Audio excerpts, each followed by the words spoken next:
কারোর যদি হার্টের এনজিওপ্লাস্টি হয়ে থাকে বা হার্টের শিরাতে স্ট্যান্ড বসানো হয়, তবে তারপর কি কি খাওয়া উচিত আর কি কি খাওয়া বারণ আছে। তো আমি সবচেয়ে প্রথমে বলবো কি খাওয়া উচিত। আমাদের actually salt restricted, fat restricted diet দিতে হবে। সল্ট খুবই কম, এক্সট্রা সল্ট কিন্তু একদম নেওয়া যাবে না, যতটুকু রান্নাতে দেওয়া হয় সেটাই। ফ্যাট রেস্ট্রিক্টেড মানে এক্সেসিভ অয়েলি ফুড খাওয়া যাবে না। তার সাথে ডিম যদি খাওয়া হয় তবে শুধু ডিমের সাদা অংশ, তার কুসুম কিন্তু চলবে না। মাংসের মধ্যে শুধু মুরগির মাংস, অন্য মাটন বা বিফ খাওয়া যাবে না।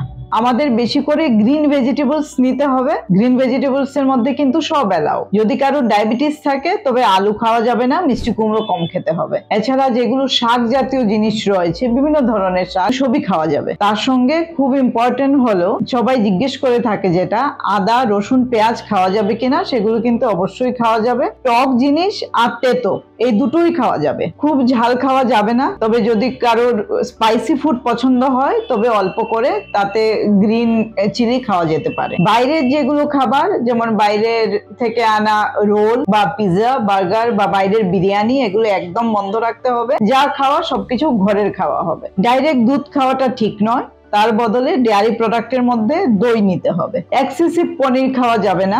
ঘরে বানানো লো ফ্যাটের পনির হলে তবেই সেটা কিন্তু খাওয়া যাবে। মাছ নরমালি খাওয়া যেতে পারে, কিন্তু রান্নাতে লক্ষ্য রাখতে হবে খুব বেশি অয়েলি প্রিপারেশন যাতে না হয়। ময়দায় তৈরি জিনিস একদম খাওয়া যাবে না। তার মানে ময়দায় তৈরি রুটি বা বিস্কিট বা ব্রেড, এগুলো কিন্তু সবকিছু হার্টের জন্য ক্ষতিকর। এগুলো একদমই যদি অ্যাভয়েড করা যায় বেটার। তবে মর্নিং এ ব্রেকফাস্টে কি খেলে ভালো? ব্রেকফাস্টে ওটস বা সুজি খাওয়া যেতে পারে। যদি স্প্রাউটস বানিয়ে খাওয়া যায় সেটা খুবই ভালো।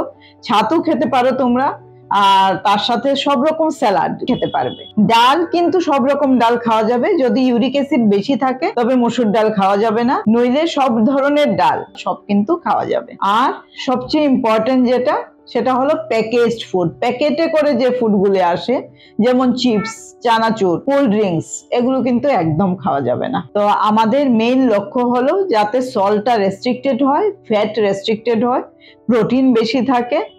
এই সব যদি আমরা ঠিকভাবে মেনটেন রাখি, তার সাথে গ্রিন ভেজিটেবল স্যালাড পর্যাপ্ত পরিমাণে খাই, আর ভাত আর রুটির পরিমাণ কমিয়ে রাখি, তবে কিন্তু অবশ্যই আমাদের হার্ট ভালো থাকবে। আর এই যে আমি খাবার ধরনটা বললাম, সেটা শুধু হার্টের জন্য নয়, লিভারের জন্য খুব ভালো। যারা ডায়াবেটিক রোগী ওদের জন্য কিন্তু খুব ভালো। মিষ্টি একদমই খাওয়া চলবে না, আর প্রেশার বেশি থাকলে এক্সেসিভ সল্ট খাওয়া যাবে না। যাদের হার্টে অলরেডি স্ট্যান্ড বসেছে তারা যদি এই খাবার তালিকা ফলো করে, তবে ফিউচারে কোনো হার্ট অ্যাটাক হবার বা স্ট্যান্ড ব্লকেজ হবার চান্স অনেক কমে যাবে।